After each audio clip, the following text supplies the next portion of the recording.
So magandang araw kabola, sa video na ito pag-uusapan po natin kabola ang top 10 po na free agent po kabola na available. Lisamente po natin, and this is one if not the deepest pool of free agent po sa paningin po namin sa history po ng PBA. So may di pa nakasubscribe, baka pindot naman po yung subscription button. So let's start po by congratulating Meralco Bolts for winning po the first game of this exciting 2024-2025 season. At doon natin nakita ang 4-point line po kabola, ang panibago pong innovations of PBA. And of course, medyo pinagtawanan po tayo ng ibang bansa. Pero overall, sa nakita po natin, of course, malaki nga yung pagbabago. It really have a big impact kabola in that game, diba?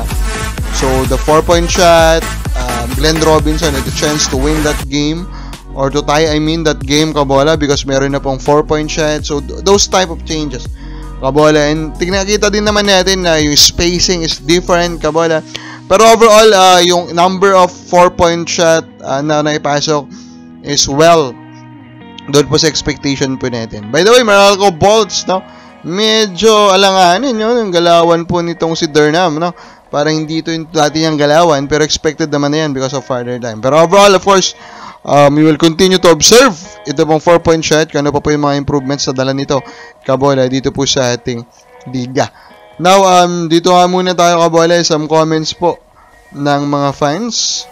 Sabi po ni user NYT, Idol, shoutout naman Idol, Malyari Mascareñas. Yes sir, walang tao sa trade, parehas silang panalo, sabi ni Alan Aison. Pa-shoutout sir, sabi naman po ni Ronald Berbusidad. Ito na po yung ating pong top 10 free agent kabola. Number 10 ko, Michael Di Gregorio. Hindi ko maintindihan kung bakit po free agent pa rin po si Di Gregorio, knowing nga po na meron na pong 4-point shot. And Di Gregorio is one of the most efficient shooter po in the league, di ba? So I do not know, baka injured or what, pero sa mga naghahanap po dyan ng team na shooter, they should really consider Di Gregorio. Number 9 ko, Prince Capiral.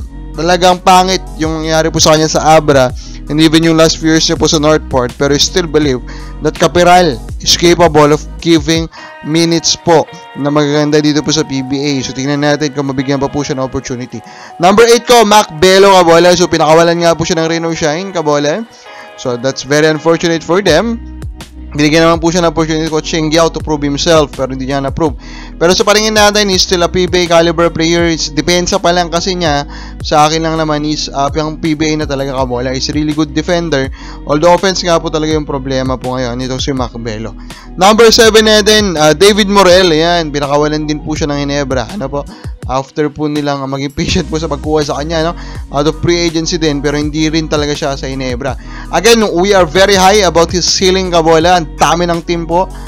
Baka naman overrated lang din sa paningin natin yung ceiling niya, pero still, I think he deserves another shot. One last shot for David Morel. Next natin, Kyle Brian Cruz at number 6. He's proving right now in NPBL, being one of the legit kabola na MVP candidate doon kabola, na he's still a capable 3-and-D forward. He's really good in defense, and he's very well respected po sa shooter. And this type of players po kabola are essential in winning in the PBA. Number 5 ko will be Matthew Ganuelas Roser kabola. So, and again, another forward capable of handling the ball. One of the most unique players po in the history of the PBA. Hindi siya nabigyan po agad ng rooster spot right now. Pero let's hope, kabola, na may makahanap pa po sa kanya. Hirap po makahanap yan. 6'4", 6'5" yan. Pero he can really run the point guard position. Number 4 ko will be Yusef Taha.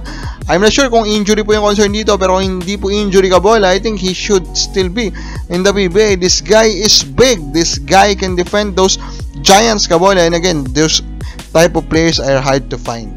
Number 3 ko, Enjo Serrano kabola. Yes, the rights is still with Phoenix, pero again, you can, I think, negotiate that kung willing naman siyang pumirma po sa inyo. And I think Converge is, of course, the main target of that. And I think Serrano will fit Converge, pero of course, Converge need to give up some of their current players right now.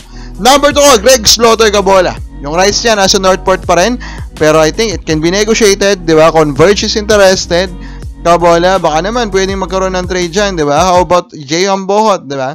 Kasi I think Greg's intend just being the biggest player. Bakit po kabola? Simple lang, di ba? We have rumors to negotiate na po kabola with him, and I think TNT is willing also to do a trade if that can be done kabola. Pero again, the main obstacle to this is kung mapapayag po nilang bumalik si Mikey Williams kabola. Ikaw mga kabola, sino po ang top 10 na free agent mo? Comment lang po sa baba.